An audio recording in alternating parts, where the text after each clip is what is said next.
Good afternoon, everyone, and welcome to this latest webinar in our series of Minitab webinars. This webinar is on predictive analytics module in Minitab, which is part 2. In the previous webinar, we have covered card regression, and today we will be covering card classification using Minitab. My name is Vineet. I am a Minitab certified trainer and principal data scientist at Square Circle Global. I'm joined by my co-host, Mr. Samit Sortur, who is the founder and CEO of Square Circle. So, first of all, who know Minitab as a statistical software, Minitab has grown from a single statistical product to drive process excellence and Six Sigma. Today, it is a solution analytics company. Square Circle is a proud partner for Minitab across Middle East and Africa. Minitab has currently 6 products in their portfolio with a recently launched 2 new products. One is Minitab Connect and the other one is Minitab Engage, completing the whole solution for business analytics. So here you can see there are we have listed various softwares. The first one is the Minitab statistical software, which in itself is a statistical uh, quality control tool. Then we have Salford Predictive Modeler, where you can do machine learning and predictive analytics. Then we have Minitab Workspace, which is a visual tool to see your process and product excellence. Then there is Minitab Engage, which is used to track, manage, and execute your improvement projects. It has some real-time dashboards for the whole team to see. Then we have Quality Trainer. It's a online e-learning tool where you can learn statistics and how to use Minitab. And then the recently launched Minitab Connect, which is a visual representation of your data. It gives you graphs. It can connect to several data sources through which you can see your data in the real time. Along with these softwares, we do provide Minitab certified training services, statistical consulting, and any installation support for the latest versions if necessary. We are fortunate to work with some of the big clients in different sectors such as oil and energy, pharmaceuticals, hospitals, healthcare, chemicals, mining and metals, education, banking and financial services, etc. So till now in this series of webinars which we are doing, we have seen how we can import data into Minitab, how we do first pass analysis, how we calculate key statistics. We learned about Minitab macros, and in some of the recent ones we have learned hypothesis test, correlation, regression, and machine learning. So in the previous 2 webinars you learned what conceptually what is card, how to do it with Minitab, and then how to predict with some data in Minitab. So here are our learning objectives. So in this series we are going to cover these 4 major predictive analytics techniques using the recently launched predictive analytics module. You will see very soon in the Minitab window. So in the first one we have covered cart regression. Today we are going to cover cart classification, and then we will move to tree-net regression and tree-net classification algorithms. So today we will be covering cart classification. So cart classification, like regression, is also used to provide insights for a wide range of applications. If you have seen our previous webinar, it is very similar, and its applications are like in manufacturing quality control, drug discovery, fraud detection, credit scoring, and churn prediction. It is used to, like, results are used to identify important variables, to identify any groups of data in the data with similar characteristics, and we can predict response values for a new observations. So for example, if a market researcher, they can use card classification to identify customers that have high response rates to specific initiatives and to predict those response rates. Okay, so very similar to like in the earlier card regression, card classification is also it also uses decision tree. It gives you a decision in the form of binomial or multinomial categorical response. So classification is used for categorical response variables. It can use like multiple categorical or continuous predictor variables. Now card classification, it illustrates an important patterns or relationships between categorical response and important predictors within highly complicated data. Okay, and it does not use any kind of parametric methods. Yeah, this is the card terminology, which is very similar if you have seen our previous webinars. So the top node is the root node, then there are the splitter, the variable on which the root node will be splitted, then there are decision nodes, and the last one is the terminal node. So here is the guidelines for card classification. Before you do any classification in Minitab, here are some guidelines for that. The first one, the response variable should be categorical. So it's a classification problem. Categorical variables, which are like finite countable number of categories or distinct groups. Okay, they may have or may not have a logical order. So for example, it may include gender, material type, or like different payment methods in finance.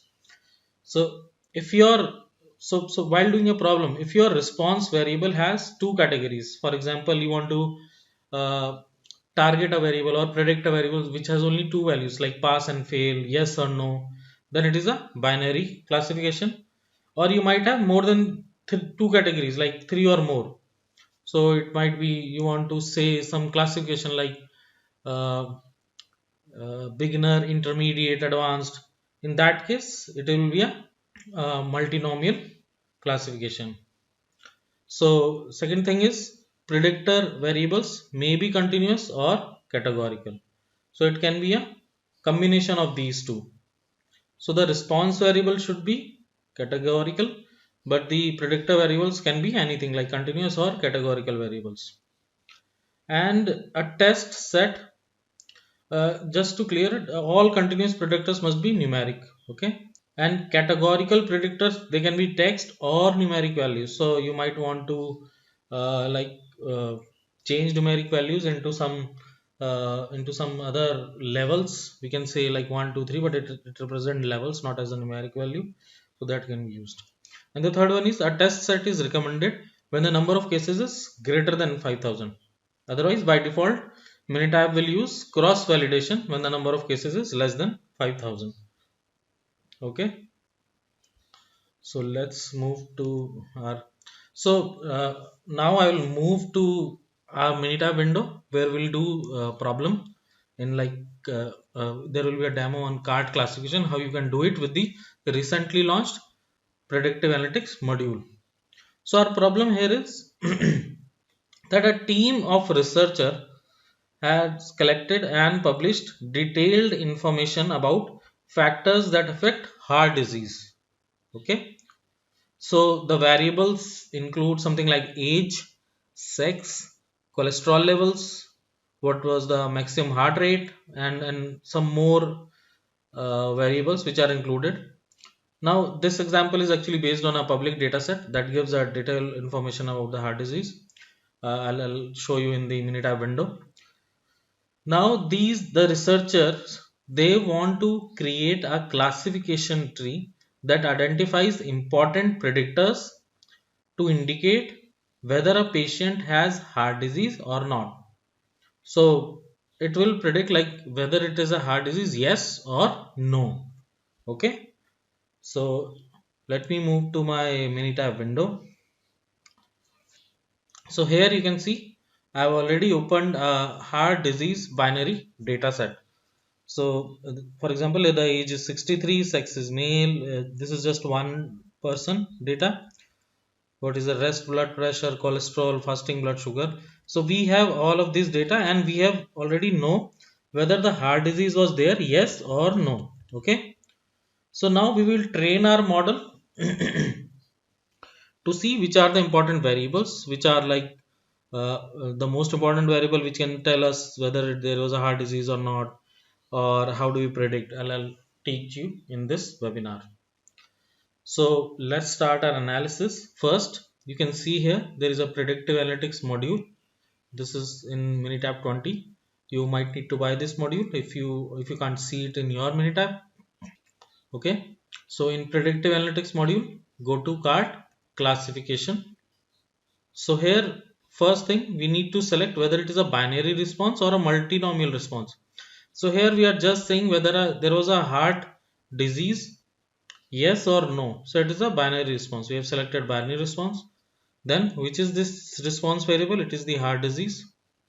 Now which one of these are continuous predictors? So in my case it is age, uh, rest blood pressure, cholesterol, max heart rate, and old peak. Okay, so these are the age, rest blood pressure, cholesterol, max heart rate, and old peak. So these are the continuous predictors. Let's just select them. And in the categorical predictors, we have sex, chest pain type, fasting blood sugar, we have rest ECG, exercise angina, slope, major vessels, and thal. I'll just select in the categorical predictors. Okay, now let's click on OK.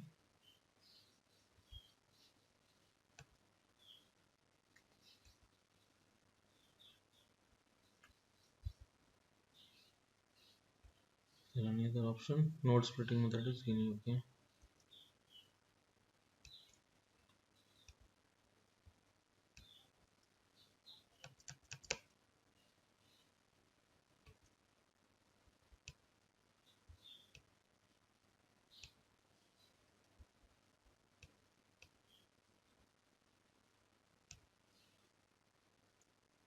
So we will go to card classification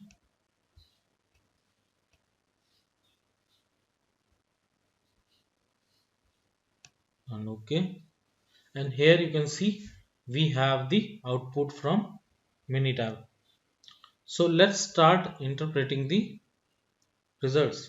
So by default actually Minitab displays the smallest tree with the misclassification cost within one standard error of the tree that minimizes that misclassification cost. This tree has four. This tree has four terminal nodes. Okay, the reference line is at 4.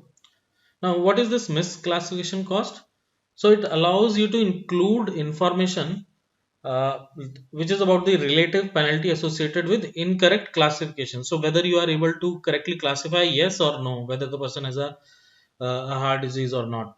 So for example, like the cost, so how does it work is the cost of misclassifying an individual with a high risk of heart disease as low risk.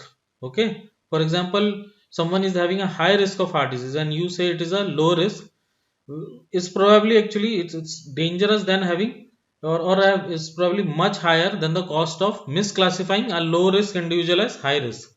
So you don't want someone with a high risk heart disease to be predicted as low risk, but it is okay if a low risk individual can be predicted as high risk. Okay, so this is how misclassification cost is calculated.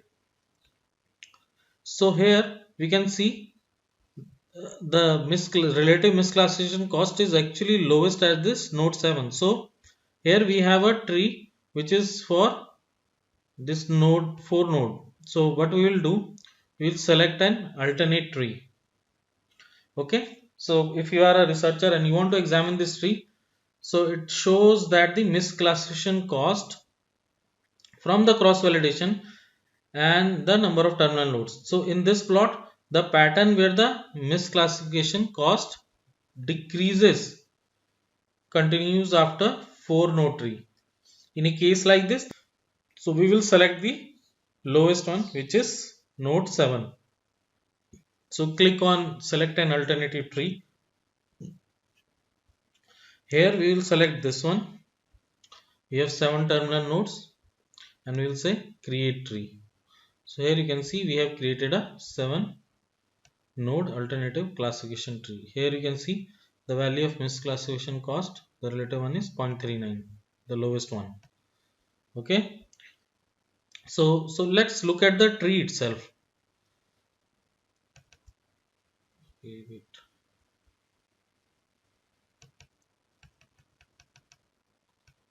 So let me just show you the tree. So if you can see here in the tree diagram, okay, so items that are in blue, this one, they are for the event level. Items that are in red, they are for the non-event level. Okay, so what is this? So the event level is yes and indicates that someone has a heart disease. The non-event level, which is red, is no, that indicates that someone does not have a heart disease. So at the root node, this one, the first node, at the root node, there are how many total? Count is 303. Okay, and for the yes there are 139 counts, for the no there are 164 counts. Now the root node is splitted then based on the which variable? Based on thal variable. So we are just going with that. So the model the algorithm, it is saying the first level of splitting will be happen on the variable thal. Okay, so here you can see in node 2 there are 167 cases total. 38 of them are yes and 129 of them are no. Okay, let me just go down on this one. Now they have again splitted that node into two using the chest pain type. So if the chest pain is 2 and 3, it is making a node 1, like they are classifying these people into node 1. If there is a chest pain level 1 and 4, they are classifying it into a node 3. So let's see if there is a chest pain which is 2 and 3 with. So here how do we check? Where thal is normal and the chest pain type is 2 and 3, the terminal node class is no. Okay, so they are saying most of these people, the terminal node, they will classify it as no. You can see the yes value here is 9 and the no value here is 91 for a total of 100. Okay, now if the chest pain is this, it is saying node 3 class is again no, and then you can see the counts of yes and no here also. So this is how a node is splitted. For example, if the thal was fixed and reversible, it is saying class is yes, and then what is the difference in the counts of yes and no when it is classifying it. So effectively this tree structure, it is trying to split yes and no based on some variables. Okay, and we are trying to minimize the misclassification rate. So let me just go down here. Here you can see the relative variable of importance chart. Now here if I just go to tree back again, and if I go down here, what it is saying is as the chest pain is the most important criteria for splitting the people into yes and no. Actually, this is what this chart is saying. So what it actually saying is the most important predictor variable is chest pain. If the contribution of the top predictor variable chest pain is 100%, and if this is 100%, then the next important variable, which is major vessels, has a contribution of 86.5%. This actually what this relative, that is why the word relative is used. This means that major vessel is 86.5% as important as chest pain in this classification tree. And then you can see the thal, exercise angina, and all this. So this is how the relative variable importance chart is done. Next is the gain chart. I'm just looking at this whether it has generated. Yes, here you can see the gain chart. So here we can see Like here it is starting turning at the 40. So in this example, the gain chart shows a sharp increase above this like reference line here, and then it is flattening here, almost like flattening. In this case, approximately 40% of the data, if you look at this 40 and here is somewhere it is 70. Okay, so the 40% of the data account for 70% of the true positives. So this is what gain chart shows us. Okay, then there is a ROC curve also, which is the receiver operating characteristics. Now the area under this curve, the ROC curve, for the test data is, let me just, here you can see, wait, area of the under the curve is point, like under the test is 0.8200. Okay, which indicates a reasonable classification performance. Like for many applications, 82% is like good. For applications, now this here it becomes important. For applications which require even greater prediction accuracy, there are another algorithms which are there, like treenet classification or random forest classification. So we will see in our next webinars. If you want more prediction accuracy, we can go for those algorithms. Then there is this lift chart. So in this chart, the lift chart shows an increase of actually above the reference line, and then it gradually drops off. Okay, now if you have seen our previous webinar in classification, in cart regression. So if you want to predict anyone now with different values, for example here, if you have values, you can just enter the values. If you have columns where you want to predict, you can use that. But let me just take some values, enter individual values, and I'll predict something, some just one person. Let me say age is 62, the rest blood pressure is 160, the cholesterol level is 280. Okay, and the max heart rate is let's say 150. The old peak is 3.5. Okay, and we'll select sex as male, chest pain type at 3, fasting blood sugar true, rest EGC 1, exercise enigma yes, let's say this is 2, major vessels 2, and thal is also, I'll say, reversible. Okay, now I want to see what is the prediction for such a person whose individual variable values are like this. So we'll just say okay, and now it has given a prediction for heart rate. So it is given this terminal node, it is saying it will be a class 1, and it will also show you the probability that class yes is like 76% probably and no is 23%. So this is how you conduct a card classification in Minitab. I hope this will be useful. So I have just pasted some of the values here on the model summaries, and this is the relative variable importance charge, and we have seen that chest pain type was the most important variable. So I believe this was helpful to you in doing a card classification from Minitab predictive analytics module. I know this is a big topic, and in this brief time I've just did it in like very quickly. But if you have any questions or concerns, any other queries, you can email us at futureskills@datatools.me. With that, I'll like to close this. Thank you.